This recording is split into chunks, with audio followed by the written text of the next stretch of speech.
ආයුබෝවන් කොහොමද ඔයාලට? ඉතින් කඳුකර හතරකින් වට වූ සුන්දර ගම්මානයක විස්තර අරගෙන අදත් මම ආවා ඔයගොල්ලෝ මුණ ගැහෙන්න. මොකද්ද මේ ගම්මානය කියලා බලන්න ඔන්න ඔමම රැඳී සිටින්න කියලා ආරාධනා කරනවා.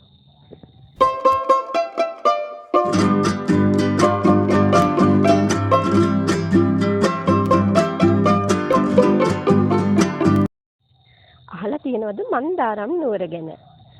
මන්දාරම් නුවර මුලින්ම අපි මේ ගමේ නම එහෙම නැත්නම් මේ නමේ තේරුම මොකක්ද කියලා එහෙම නැත්නම් මේ ප්‍රදේශයට ඇයි මේ නම ලැබුණේ කියන එක හොයලා බලමු. ඉතින් ඒකට හේතුව තමයි ලංකාවේ අනිත් සෑම ගමකටම හිරු උදා වුණාට පස්සේ තමයි මෙන්න මේ ගම්මානයට හිරු එළිය වැටෙන්නේ. ඒ වගේම අනිත් සෑම ප්‍රදේශයකටම වඩා කලින් මේ ගම්මානයෙන් හිරු දැස යනවා. ඉතින් ඒ නිසාම තමයි මේ ගමට මන්දාරම් නුවර කියන නම ලැබිලා තියෙන්නේ. ඉතින් ගමන් මාර්ගය ගැන කියනවා නම් මහනුවර සිට විකිල්ලගස්කඩ හඟුරංකෙත පහු කරලා පදිය පැලැල්ලට ආවාම එළමලේ හන්දියෙන් හැරිලා කිලෝමීටර් 11ක් වගේ දුර ගියාම තමයි අපිට මන්දාරම් නුවර මුණ ගැසෙන්නේ.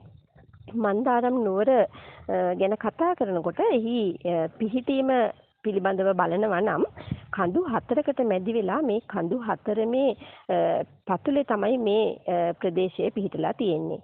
ඒ කඳු හතර මොනවද කියලා කියනවා නම් පිදුරු තලාගල, ගෝණපිටිය, කබරගල හා උඩගම්බල කියන කඳු ඇටිවල තමයි මෙන්න මේ ප්‍රදේශය වට වෙලා තියෙන්නේ.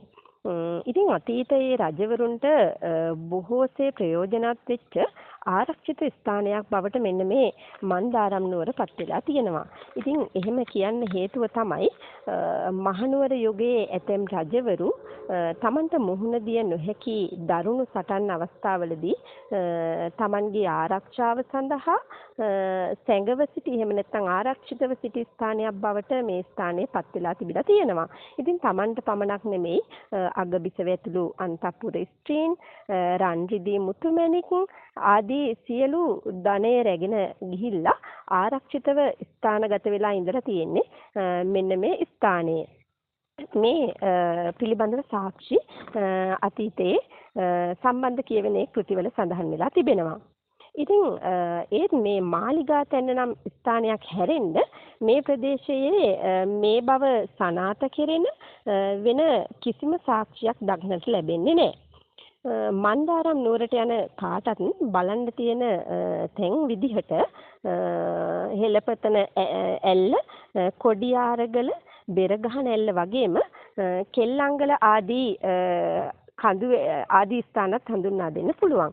ඉතින් කොහොම වුණත් නුවර එළියේ සිට කඳපොළ හරහා මන්දාරම් නුවරට යන මාර්ගය තමයි ඊටමත් අලංකාර එහෙම නැත්නම් මනරම් ගමනක් විදිහට එහි නරඹන්නන් සඳහන් කරලා තියෙන්නේ.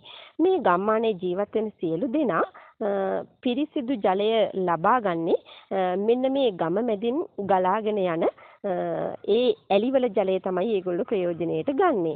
ඉතින් මන්දාරම් නුවරට පැමිණෙන සංචාරකයන්ට තහනම් කරලා තියෙන කරුණු කාරණාවන් කීපයක් තියෙනවා. ඒ තමයි ഘോഷාකාරීව හැසිරෙන්නට බෑ. ඒ වගේම දුම් සහ මත්පැන් පානයත් තහනම් වෙලා තියෙනවා.